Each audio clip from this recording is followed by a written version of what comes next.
Ligtas sa inyo ngayoy, salita ng Panginoong iiral habang panahon.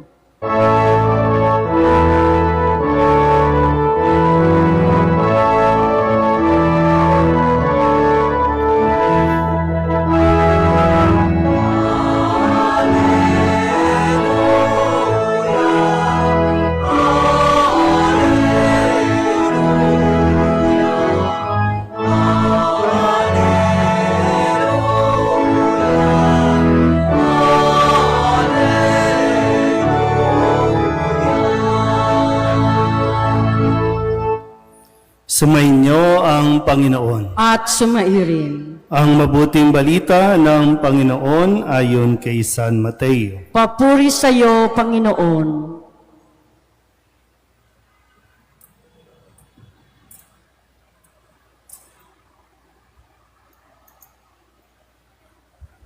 Noong panahong iyon, umuwi si Jesus sa kanyang bayan at nagturo sa kanilang sinagoga. Nagtaka ang mga nakarinig sa kanya. Sabi nila, saan kumuha ng karunungan ang taong ito? Paano siya nakagagawa ng kababalaghan? Hindi ba ito ang anak ng karpentero? Hindi ba si Maria ang kanyang ina at sina Santiago, Jose, Simon at Judas ang kanyang mga kapatid na lalaki? At dito nakatira ang kanyang mga kapatid na babae, hindi ba? Saan niya natutunan ang lahat ng ito? At ayaw nilang kilanlin siya. Kaya't sinabi ni Jesus sa kanila, ang propeta'y iginagalang kahit saan, liban sa kanyang sariling bayan at sa kanyang sariling sambahayan. At dahil sa di nila pagsampalataya, hindi siya gumawa roon ng maraming kababalaghan. Ang mabuting balita ng Panginoon. Pinupuri ka namin, Panginoong Hesukristo. Isang magandang umaga po o tanghali sa inyong lahat. Palapakan natin ang pong Jesus Nazareno. Ngayong unang Biyernes para sa buwan ng Agosto, unang araw ng buwan ng Agosto, isang buwan na lang, napakadali na niya, no? Tapos, September na. At alam ko, excited na kayo. Dahil baka mag 13-month na. Pero ganun pa man po, no, sa pagdalaw muli, no, sabi po nila, nung huling dumalaw dito, ang imahe ng Nazareno ay 20 years ago. So, napakalaki na siguro ng pinagbago, pero gagaya nga po ng narinig natin sa Ebanghelyo, siya po ay nagbalik sa kanyang sariling bayan. Yun nga lang po, kung sa Ebanghelyo, hindi siya kinilala ng mismong kababayan, nawa ay hindi mangyari ulit ngayon sa panahon natin, na hindi natin kikilalanin ang poong Jesus Nazareno sa buhay natin. Sa pamamalagi ko po noon sa Quiapo, no, halos 7 years din po akong naging pari doon mismo sa Quiapo, at doon din ako namulat tungkol sa debosyon sa poong Nazareno. At kung bakit, no, minsan napapatanong tayo, bakit ang dami-daming pumupunta sa Quiapo? No? Hindi maubos-ubos ang tao doon. Kahit na madaling araw o hanggang gabi, halos ayaw isara ang simbahan sa dami ng tao. Pero yung mga tanong na ganyan ay nasagot nung ako po ay maging pari ng Quiapo. Kasi maraming tao ang mga nawawalan ng pag-asa, at nang sila ay mapadpad, nang sila ay akayin mismo ng Nazareno, nabubuhayan ng pag-asa. Hindi nga lang natin sigurado pa kung ano yung feeling, ano yung tawag, ang nababanggit lang natin talaga ay may himala sa poong Jesus Nazareno. Pero yung himala ay higit doon sa inaakala natin na pag humawak ka, pag humalik ka, o nagpunas ka ng panyo, nandoon ang himala. Pero yung tunay na himala ay nangyayari kapag nabubuksan ang ating mga isipan. Kapag nabubuksan yung diwa natin at nagkakaroon tayo ng pagkaunawa sa pinagdaraanan natin. So nagkakaroon ng pagbabago sa pananaw o yung tawag natin ay mindset. Sabihin nyo nga sa katabi nyo, mindset lang yan. Di ba? Pag sinabing mindset, kasama dyan kasi yung attitude mo. Di ba? Minsan, kala mo kasi problema, kaya dinadala mo at sasabihin mo na puro ka na lang problema, parang di natatapos na. Pero pag nakikinig ka sa Poong Nazareno, nare-realize mo, o nga no, bakit ko ba pinoproblema yon? Sino bang nahihirapan?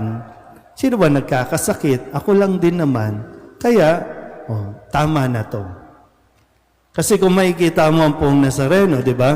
Kahit na may pasan-pasan niyang krus, babangon at babangon yan.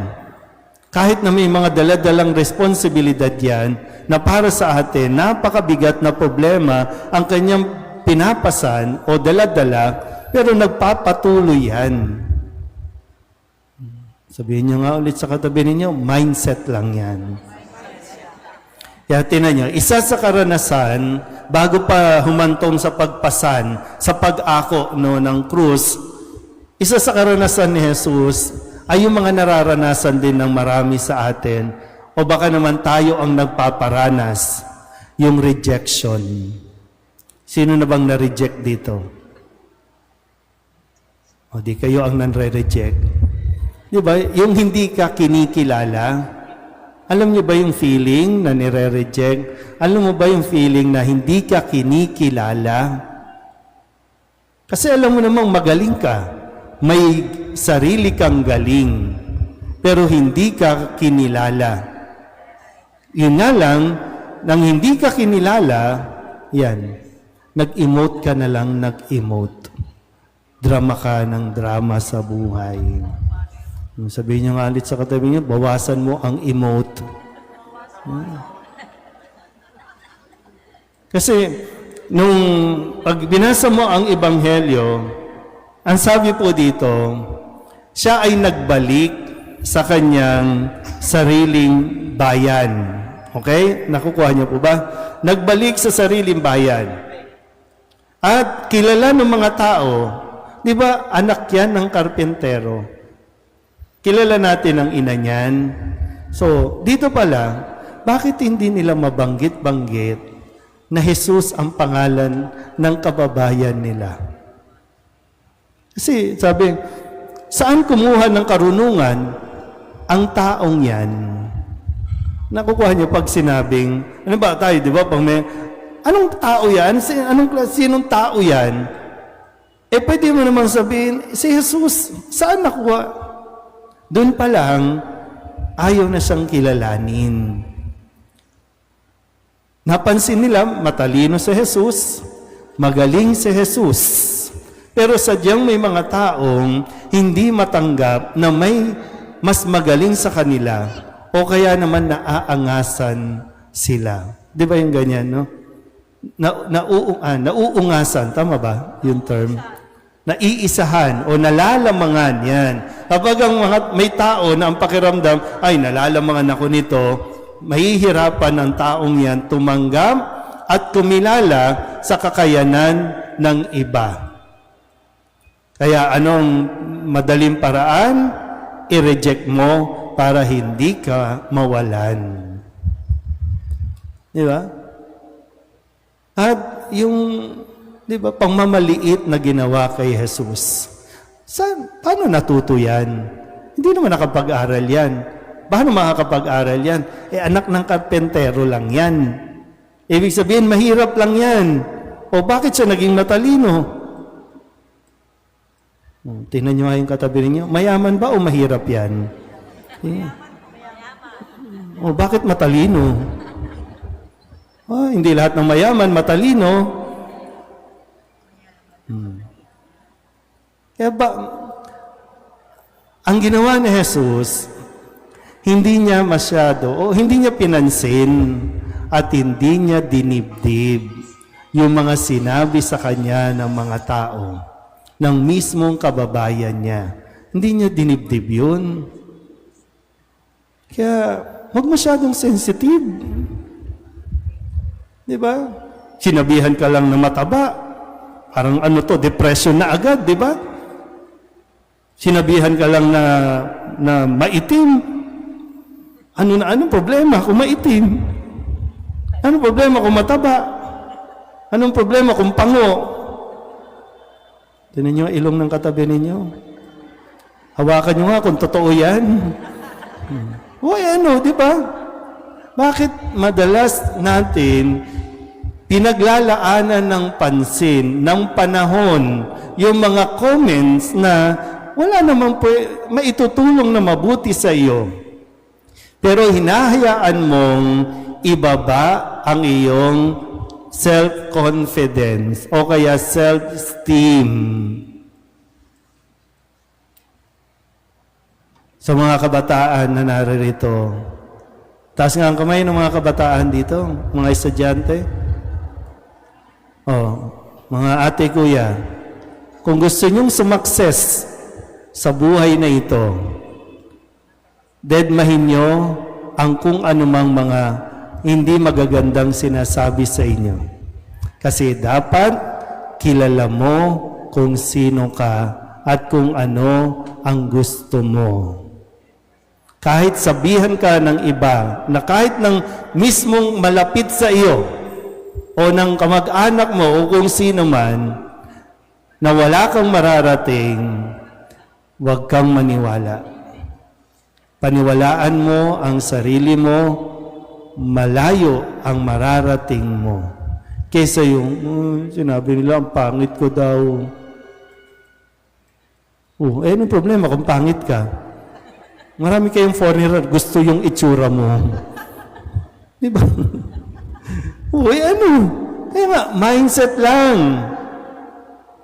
Kaya nga, anong problema nila kung ang tatay ni Jesus, si San Jose, ay isang karpentero? Pangalan lang naman yun, karpentero. Pag pinasosyal mo, anong tawag sa karpentero? Artist. Di ba? Yung mag-uukit ka, magagawa ka ng mga bangko, ng silya, mindset lang. Pag pinasosyal mo, anong tawag sa mga tindera natin sa palengke? Yung mga nagtitinda, naglalako, anong tawag dyan? Ha? Ano daw? Ngayon nga, social na, di ba? Online seller na nga, di ba? Pero ang tawag dyan, businesswoman. Entrepreneur. Di ba? Ba't may ikakahiya kung nagtitinda siya ng ulam, nagtitinda ng gulay? Mindset lang. Kasi nagtitinda lang po siya ng gulay. Dahil nagtitinda ng gulay, mahirap lang po kami.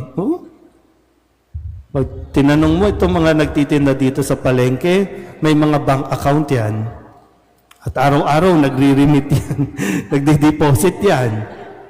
Kaya lang, yung mindset natin ay, mahirap lang ako kasi eto ako.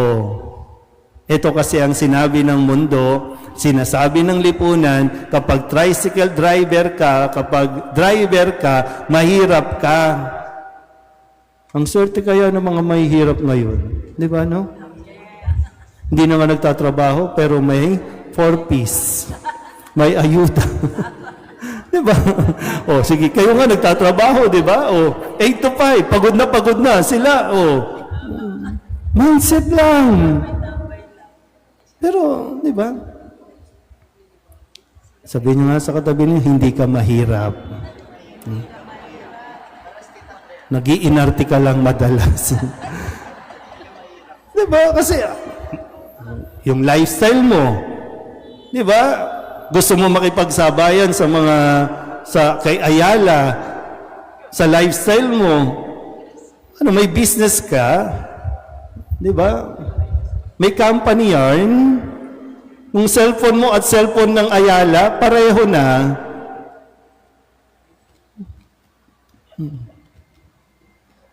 Kaya, walang mangyayari kung magpapa-apekto ka sa mga sinasabi sa iyo. Wala kang mararating.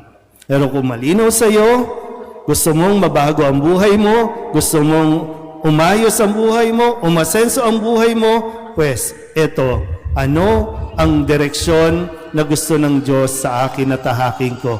Doon ka mag-focus. Ano, kung yung magulang mo sasabing mahirap, pwede kang mabago kung gugustuhin mo. Huwag mong isisisi sa kanila. Kasi tatay ko ganito, nanay ko ganito, hindi na nila kasalanan yan. Ikaw na yan. Ikaw magdidesisyon na dyan. Yan ang ginawa ni Jesus. Hindi niya kinahiya. Pero, hindi siya nagpahinto na, okay, dito na lang ako. Kasi yan ang gusto nyo. Yan ang sinasabi nyo. Hindi. Tuloy. Sinong nawalan? Yung mga hindi kumilala sa Kanya. So, kaya nagkakaroon tayo ng maraming biyaya dahil sa pagtanggap natin sa poong Jesus Nazareno. Kaya mamaya, no, kung sakali, pipila kayo, hahawak kayo, lalapit kayo sa Nazareno, lumapit kayo, nataglay ang pananampalataya at pagkilala sa Kanya mismo, hindi sa himala, hindi sa kung ano man, kundi kapag kinilala mo sa Kristo, kinilala natin siya, magugulat ka sa biyayang darating sa buhay mo. Amen?